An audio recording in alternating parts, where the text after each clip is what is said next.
Hey, this is Jorge Rivera, the host of the St. Augustine Tonight Show. I find myself today at the Scott Grant Radio Show on 103.9 WSOS. Hi, this is Scott Grant, and we are broadcasting from Stand Fast Studios in beautiful downtown Ponte Vedra Beach. And I'm here today with my co-host, Jennifer Price. Hi, Jennifer. Hello. Good to have you here, as always. And our guest today is the inimitable Jorge Rivera from St. Augustine Tonight Show. Hey, thanks. Thanks for having us. Thank you for having me. Thanks for being up early. Yeah, really. Yeah, thank you. For So you were up late last night? Is that what you're saying? Yeah. I do this. He's a late night guy. A disco thing at the Oddbirds.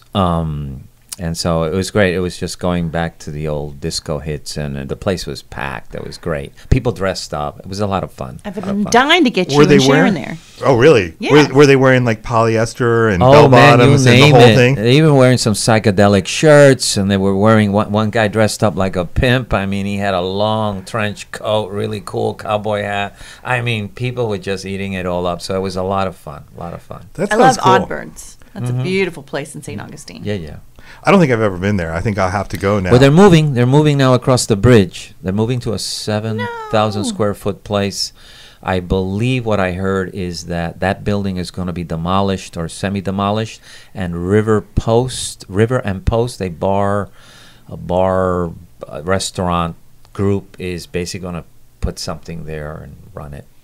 That's the rumor. I love that building. That's ancient. Yeah, I mean, but that's a rumor. I might be totally wrong, but that's what someone told me. You said disco, and I thought of Gloria Gaynor. What was yeah. Was that I Love the Nightlife? Was that song? Yeah, she did that, and I think she has I Will Survive. I Will Survive. That was a good one, too. Yeah. Some disco people had, like, that one hit, and then some people had several hits. And it was funny last night because I just had all the hits coming. So every time they'd be dancing to, let's say, Frankie Goes to Hollywood, relax, and then they leave the floor and I play, you dropped a bomb on me. They'd all come back to the floor. It was so funny. So they wanted those hits from the 70s. They didn't want more modern stuff. Yeah. We played some of the old stuff. I'm going to ring your bell, So you DJ? Yeah. I was DJing out of an iPod. Now that's a fun party. I've been to your parties. Yeah. And so it was a lot of fun. So I had them all lined up. Elizabeth Garrett helped me also. It was her idea to do a disco party. And then I said, what music you like? I brought in some new disco. So it was just the perfect formula for a great night. We're on WSOS. And that's 60s, 70s, and 80s. So this is a perfect radio station to be promoting the oldies, a disco night, because our audience likes that music. I think. There's some people who hate disco, but most people just love it, and there's so many memories tied to it. From watching Saturday Night Fever to Studio 54. I mean, there's all this genre and history of it that makes it so much fun. Well, even in its day, there were people on both sides of the disco issue. Yeah. I don't know if you remember, but the White Sox, the Chicago White Sox, or maybe it was the Indians, but in either case, it was Bill Veeck, who was sort of this legendary baseball promoter, and Bill Veeck has Disco Sucks Night, and they piled a bunch of disco albums on the field, and I don't know if they burned them or if the fans came out and stomped them, but it destroyed the field. That was part of the end result was the field was unusable. Oh wow! And but they drew a big crowd. A lot of people came out for disco. I think it was Disco Sucks Night. Now in retrospect, we wonder in the 70s, could you have had that? Maybe it had a different name, but it was the intent was the same. Right. I love all music. I mean, I love jazz. I love rock. I love Metallica, hip hop. I mean, I love it all. Even country. I love a good, good old what's her name? Tammy Wynette, or she was huge. She died young. What's her name? Patsy Cline. Love Patsy Cline. Crazy. I love Johnny Cash. So. For me, music is music. I love Johnny was just cool. How do you feel about Dolly Parton? I like her too. I mean, I think her early career, I loved a lot of her songs because they were personal, about the little coat with all the patches and stuff like that. So I like the older Dolly than the newer, because once you get really popular, then people start molding your music. They start sort of redefining your music, and I think you lose a little bit of your creative expression. That's probably true. The reason I bring it up, though, is the one person who does not like Dolly Parton's music that I know is her husband.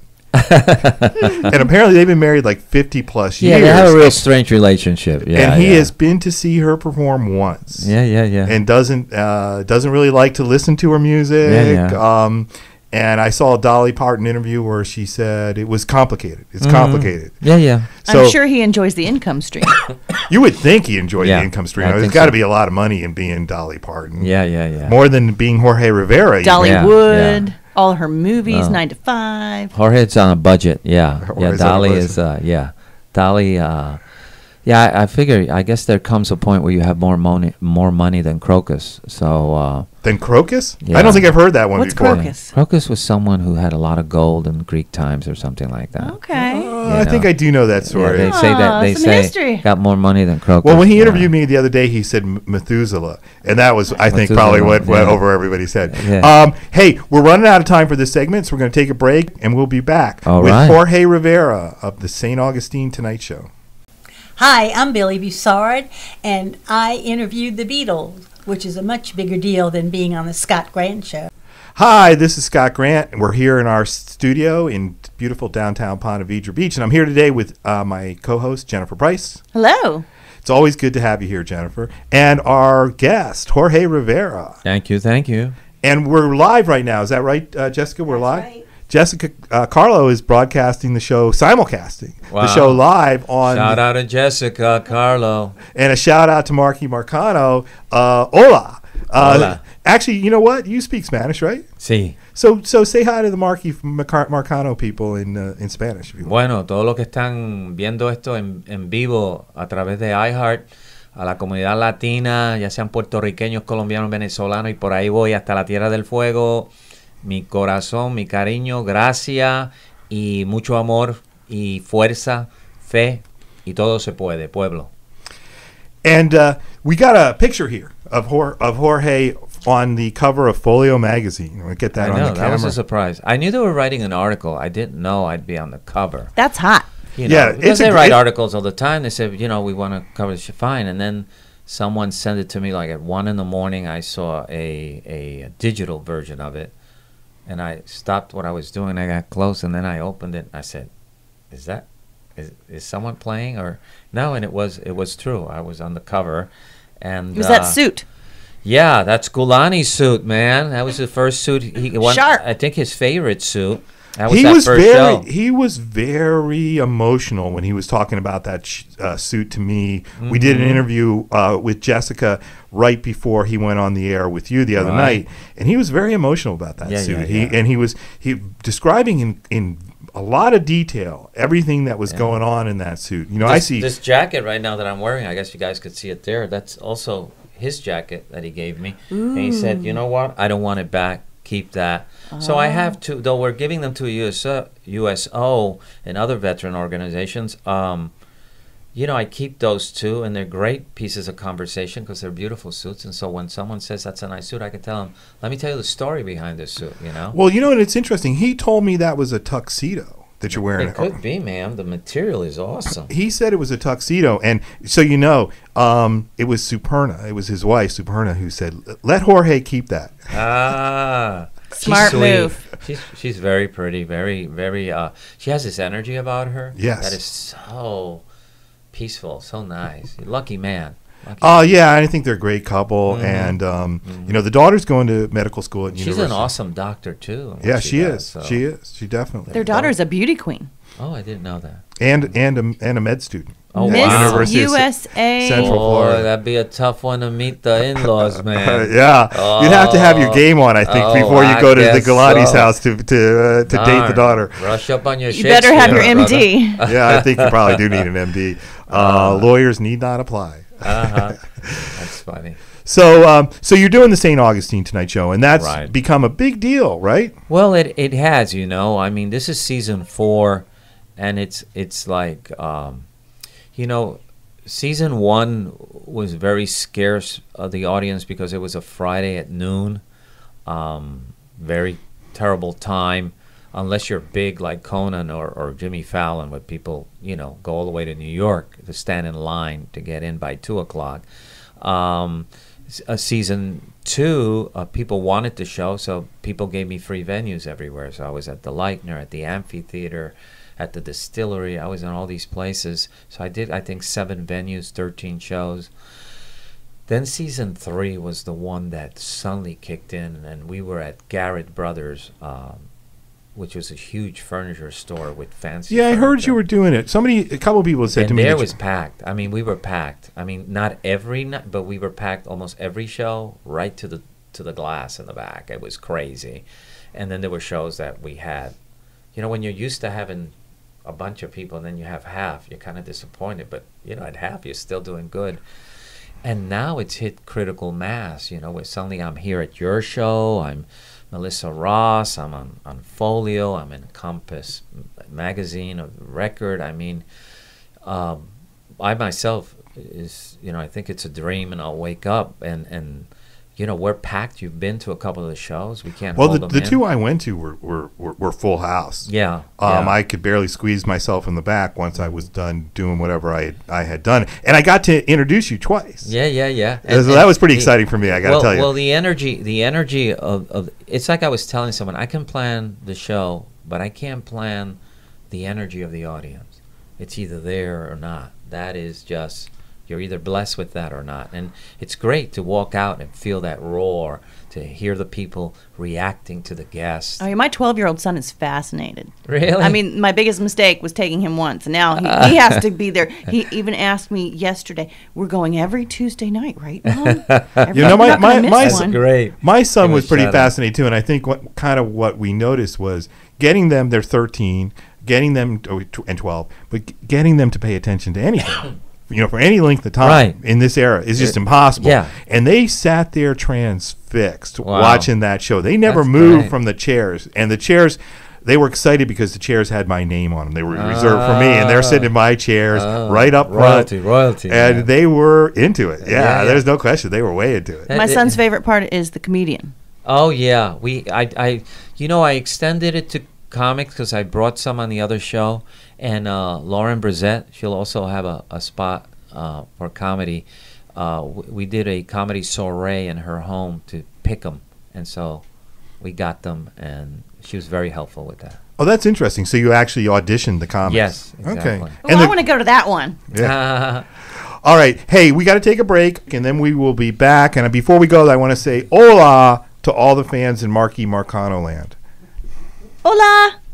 Hi, this is Grace De La Rosa, and welcome to the Scott Grant Show on 103.9 FM WSOS. Hi, Scott Grant here from Stand Fast Studios on WSOS 103.9 FM, and I'm here today with my co-host Jennifer Price. Hello, Jennifer. Downtown Ponte Vedra. And our guest today is Jorge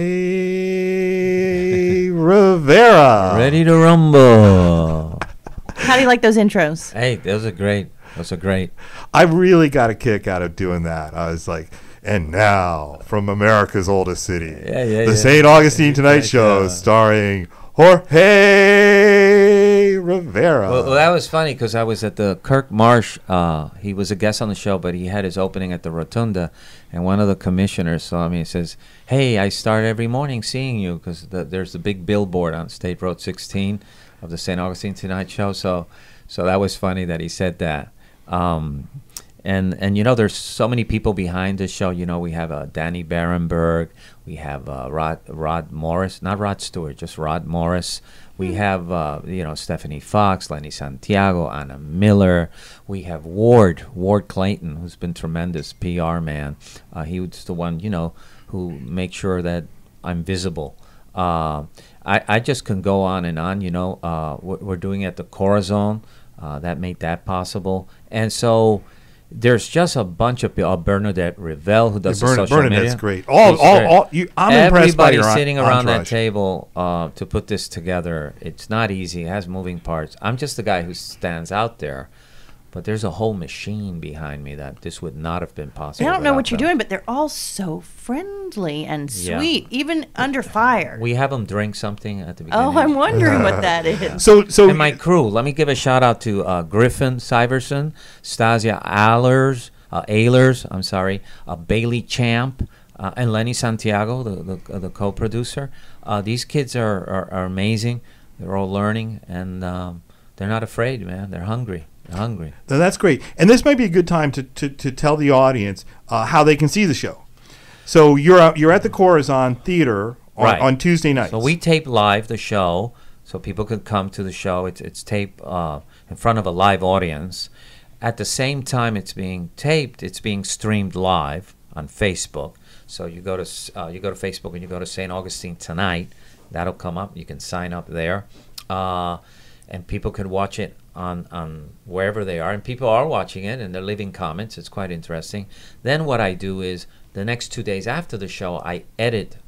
There's an edited version of the show I bring on YouTube, and there it lives forever. And then I send the links to everybody. And when I add up all my platforms, I got close to 10,000 people. So, some see it on LinkedIn, some people see it on Facebook, some see it on YouTube, some see it on Twitter. It just goes on and on and on.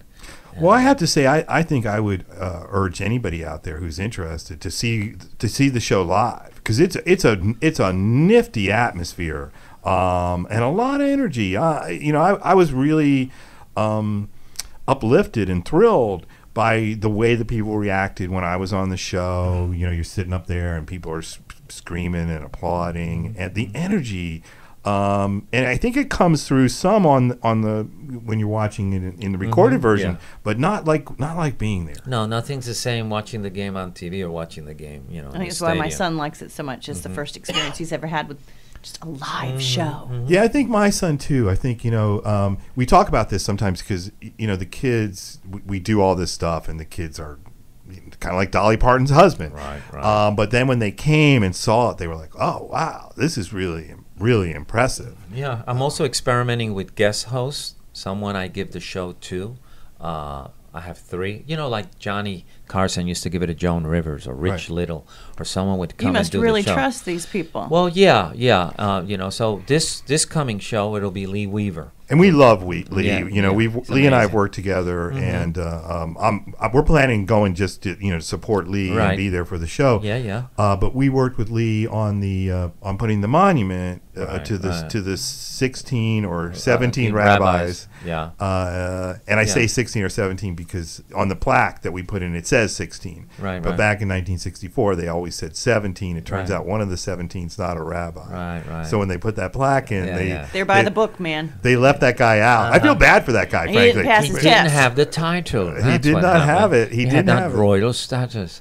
He was a Just a lay person. a layperson. He was a Yeah, layperson. yeah. And for 50 years, people talked about the 17 rabbis, and they put the plaque in, and it's only 16. Lee's involved with a lot of stuff. We have Amy Hendrickson, who's loved in the music community, and then my last host for the series will be Lee Court, who's big here in the Ponte Vedra area. My favorite person. Yeah, Jennifer especially and with Lee are culinary really and tight. hospitality, and she has a huge history in theater as an actress, as a the Trump organization in the 80s when they were huge. Sardis.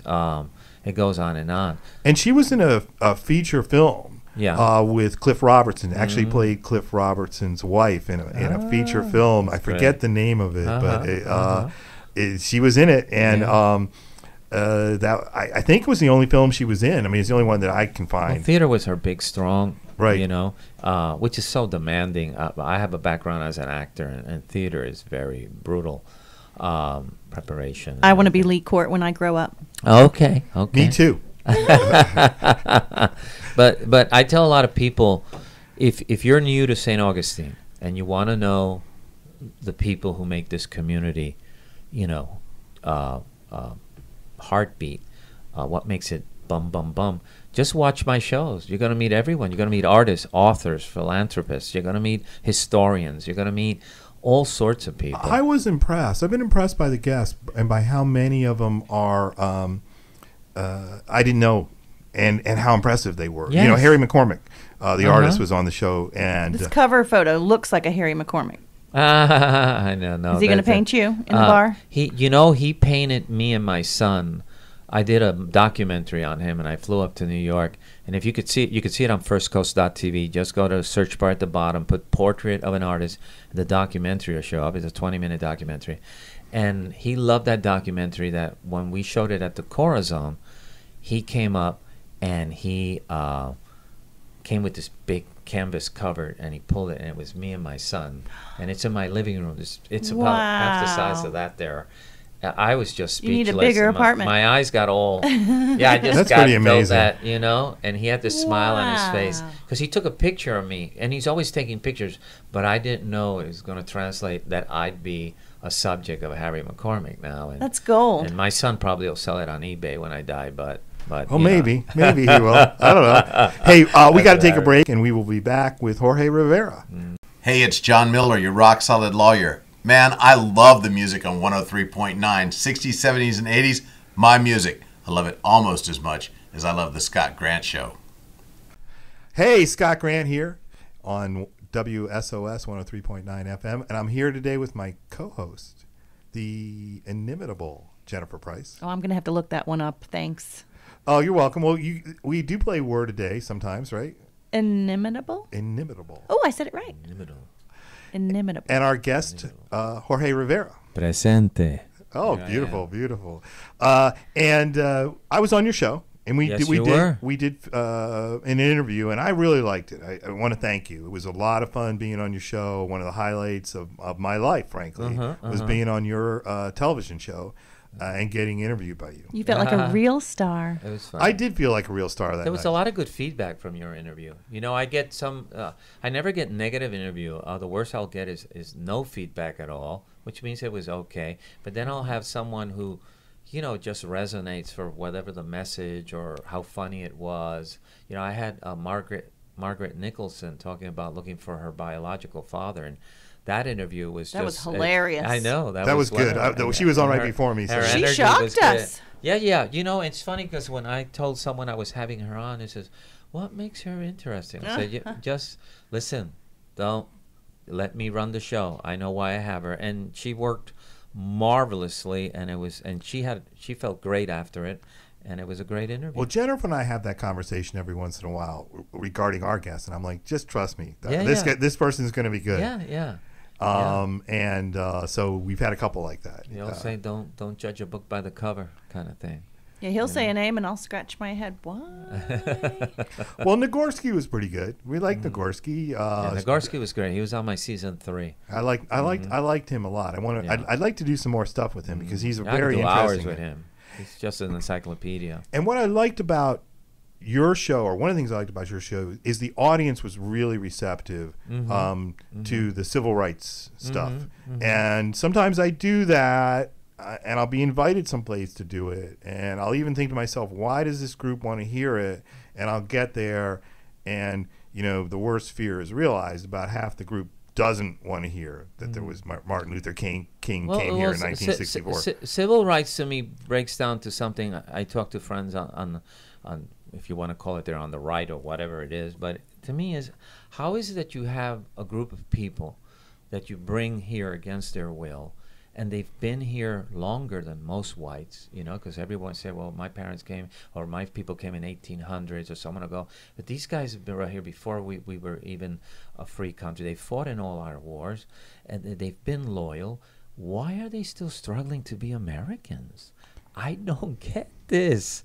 Why do they not have the full plate? They've been here the longest. They fought all the wars. They've been loyal. Why are we still debating whether school's for them or this for them, or should they drink from the same water fountain? What's up with this? I do not understand. Yeah, why are we still timid about taking a They're sign Americans. that Leave says them alone. equal rights for all Right, they're Americans. Leave them alone. out into the public? Well, I agree with you. I do, 100%.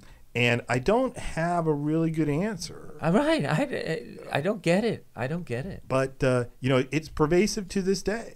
Well, it is. It's not an American thing. It's all around the world. You see all these groups: Rohingyas, the Syrians, the Sunnis, the Shiites. It just goes on and on and on. It's a human condition, which I hope with time we could somehow spiritually elevate and let it be like. I don't know. I studied anthropology, and it's a very human thing to categorize, separate. Well, but I see people now 10,000 on a bridge rooting for a dolphin to get out and Oh save my himself. goodness. Yes. That is a spiritual bound, my friend. Well, did you know the? You know? Well, we this- like animals more than humans, right? hold on. There's a truth to that. There is, but hold on kinda a second. I sad. got something to contribute to this conversation. The state of Florida is, I think, just debating right now a bill that will make it if you are charged with domestic abuse, then you won't be able to own a pet. Oh, look at Oh, that. that would have helped me. Yeah, that's interesting. Isn't it? I mean, it's And kind it of shows logical. it shows you how kind of into our pets Right. we are. Yeah. We want to protect those pets from We somebody love who animals. Can it pertain to children? I don't know the details. Oh I my just know that if goodness. you are a domestic abuser and this bill passes, then you won't be able to own a pet. It will protect your pets and Yay, animal rights activists. and there's a lot of animal. And we root for pets. And if you watch the TV, I mean, there's tons of ads, particularly at Christmas time, Right. Someone about told me- pets. No animal, Right. no pet Yeah. should ever not Well, have a home. Someone told me if you want to get a lot of clicks on the internet, just make sure on your show you have a sweet little puppy or a piano playing kitten. No. And you'll just Well, do cat great. videos have become sort of a running I joke anyway, know. right? I'm there. I want to see the piano playing. I kitten. know. So I Well, I should think have your one. kids do too, and I know my son. My son would, to this day. I mean, he's 13. He'd rather watch the Puppy Bowl than the Super Bowl. So we'll see. Yeah, We'll see when yeah, this one yeah, runs yeah. around. And it's quite funny through the internet. You see what people, something really silly will hit like 11 million clicks, and then something very serious will only get 60,000. It's just You're like your articles. Well, we say that all the time too. That I can put in and I did put in a memorial to 19 guys that died during World War II and get less attention than a piano playing cat. Certainly, Exactly. a piano playing cat's going to beat me every time. It'll beat you by a landslide. Yeah. By a landslide. Hey, we got to take a break. Each segment is flying by. Jorge. I know. You're a I great know. guest. Hi, I'm Andrew Nagorski, the author of 1941, The Year Germany Lost the War. You are listening to The Scott Grant Show in St. Augustine, Florida on 103.9 FM. Hey, Scott Grant here with my co-host, Jennifer Price. I'm here. Present. You're marking yourself Present. Okay. What's that in Spanish? Presente. Presente. He did it last segment. I could have done that. Of course, one. I sounded a little Italian there. I don't Do you know. know? Do you know what the? presente. Do you know In what this? Italian is presente. Oh, really? In Italiano, you How many bring up- languages do you speak? English, Spanish. My German is quite good. I can survive a German conversation. My Russian comes in and out, so that's about Well, it. I can't speak Russian at all. I can speak some French Russian's and more a beautiful German. language. Is that you just Oh, yeah. watch it in a movie? I remember listening to Gorbachev in the mornings when I wake up. I was in Moscow for a bit, and he'd go, "Babadroyska Nenetska Patutryski, Babroska ya hachu Solyanka supli maslo payasta," and he would just. It was almost like hearing a good Shakespeare, and because you usually. When you listen to it, it's like German. You see it in war movies. It's all screaming at people, Achtung, Achtung. But when you listen to German too, it's very beautiful. Well, German's a harsh language. And by the way, I didn't tell the audience, but our guest today is Jorge Rivera, and he's Yes. been talking. So welcome, Jorge. Hey, doing my thing. So, I go out and I give these civil rights presentations or history, the history of the submarine. And I think, part of my goal is to educate people, and part of my goal is to create an emotion. You do the St. Augustine Tonight Show. And what's the goal of that show? The word would be bubble. Bubble? Yeah, the word here is bubble. Because what I noticed in St. Augustine, it's like the old Kung Fu movies. All the schools all around you, and they're all out of competing against each other and trying to show you that their Kung Fu is better than the other school.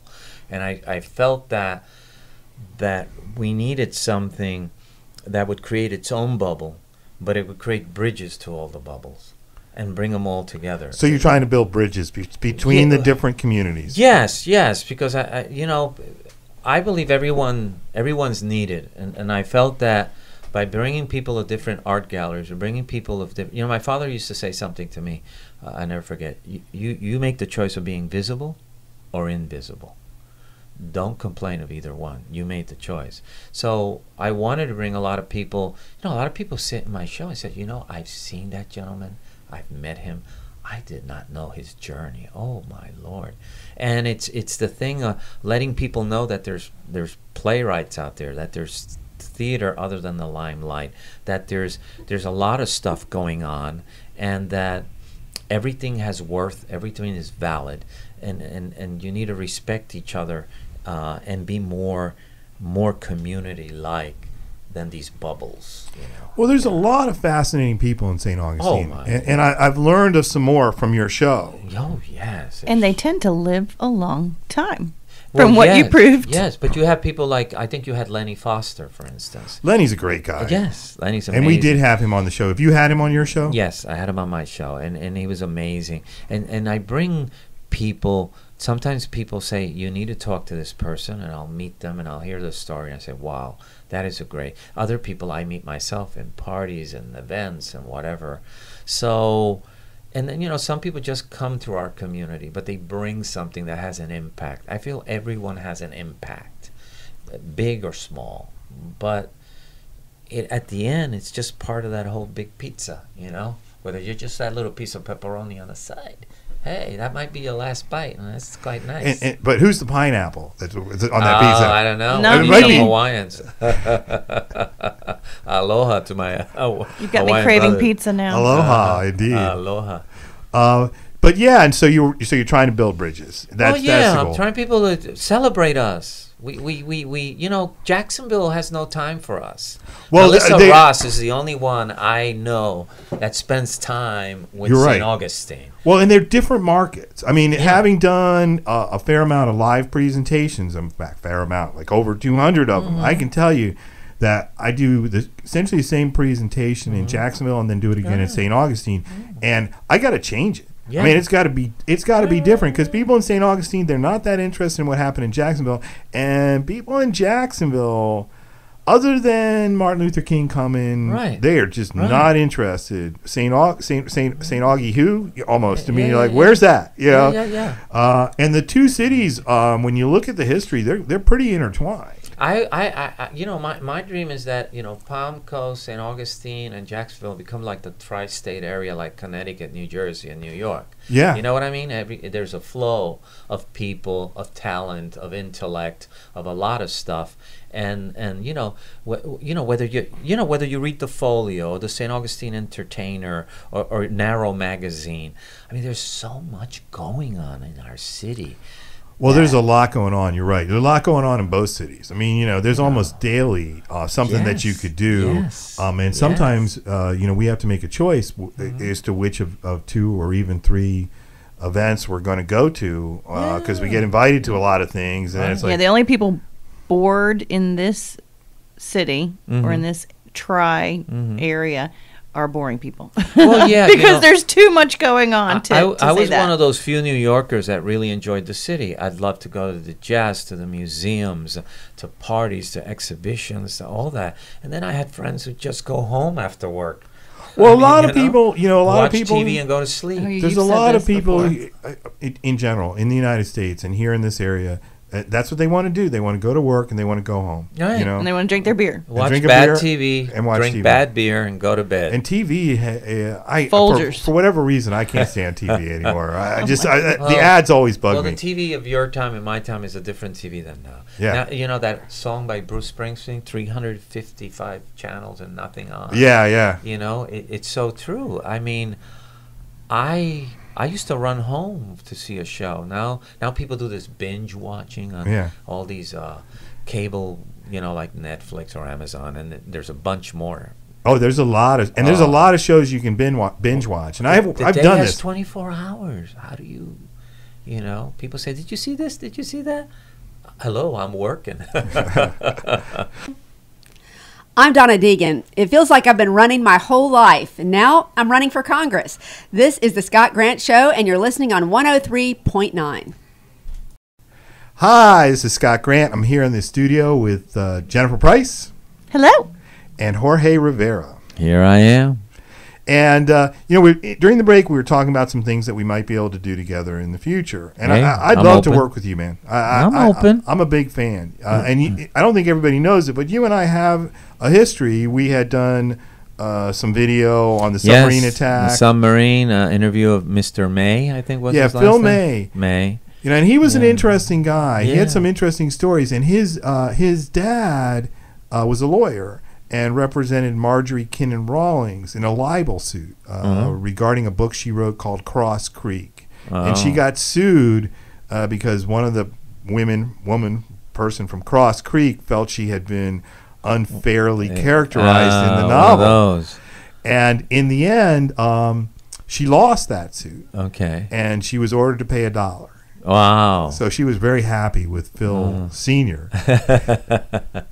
But, Phil May, we went out to that beautiful apartment overlooking the river. I mean, I was up about like 10 floors. On Riverside, was that? Or I don't remember where, but it was beautiful. It was Jennifer right by the knows. water. Where was that place? Ortega. Ortega, okay. It was very nice. And it was really nice. And he died. He passed away about 3 months after we did that interview. So, yeah. I wasn't aware of that. Wow. I was really glad that we did that. And he had some really neat stories to tell about his life, but mostly World War II. Yeah, his mind was all there, man. And he was talking about getting injured, getting in the Battle of the Bulge, and really went through a lot of detail. Yes. It's amazing what the mind will still hold. I sometimes worry, how much will I remember my life when I get to that point?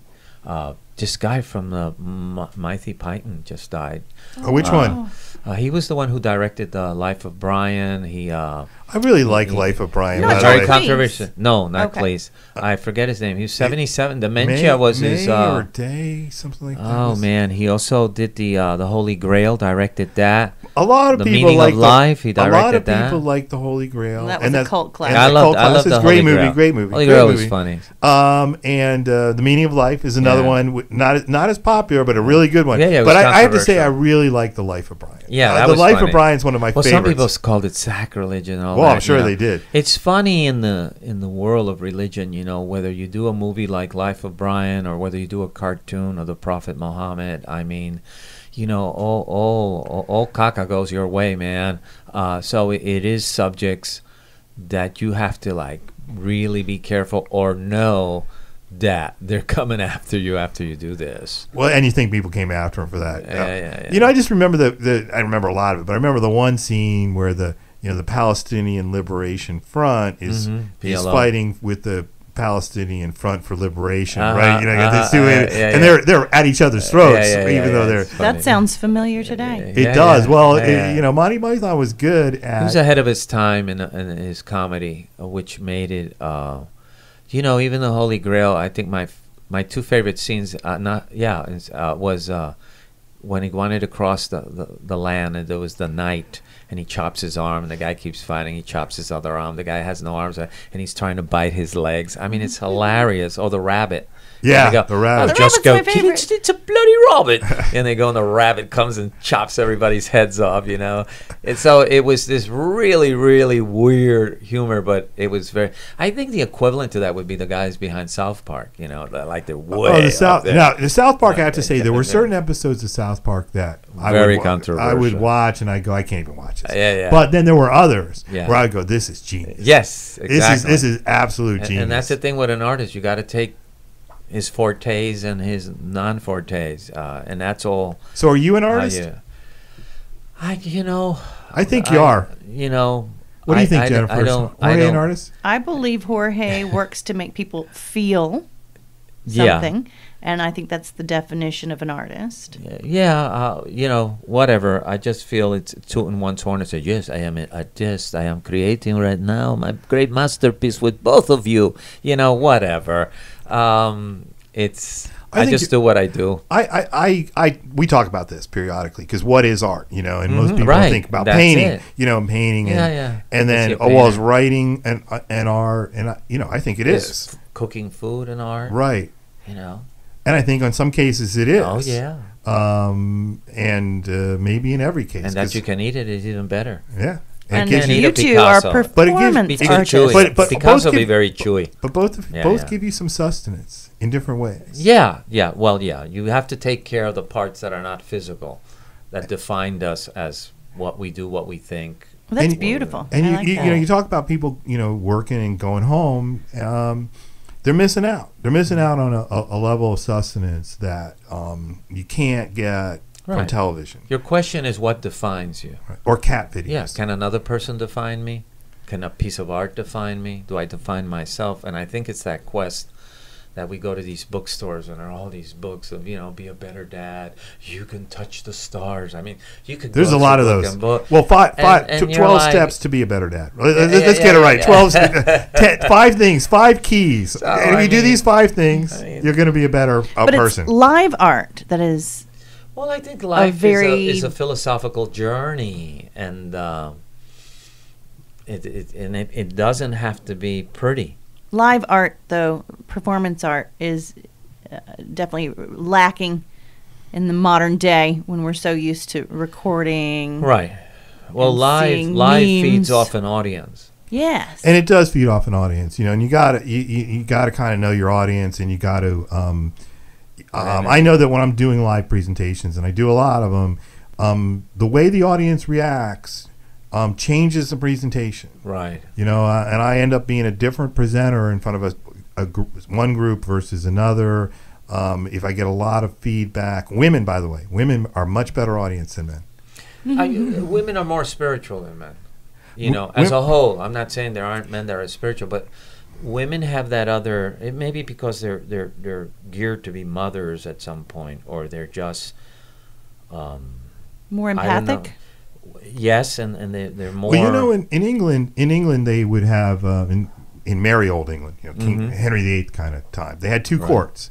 They had the King's Bench and the Queen's Bench, and the King's Bench did law, right, and the Queen's Bench provided equity. So if there was not an equitable remedy at law, you could go to the Queen. It wasn't the Queen, but it was her court, and you could get equity. You could say, "Well, this isn't fair." Well, this comes back to Billy Bragg's song, where Billy Bragg, the singer, where in his song the person in it says, "I'm not looking for a court of law. I'm looking for a court of justice." Right. And this you touched this topic here. We're running out of time. I think we're going to have to end the show now. Will you come back? Anytime. We'd love to have you, and I'd like to hear about your next project. When you know what the next project is, come back and tell us. This one's absorbing me right now. Yes. It's a great project. I love the show. I'll be there every Tuesday. Every Tuesday? Yes. Well, my son has made me promise. Oh, wow. Well, promise is a promise. That's it. All right. You've been listening to Scott Grant on 103.9 FM WSOS. Hi, this is Mike Kaufman, and you're listening to my hero, Scott Grant, on the Scott Grant Radio Show on 103.9 FM, WSOS, StAugustineRadio.com.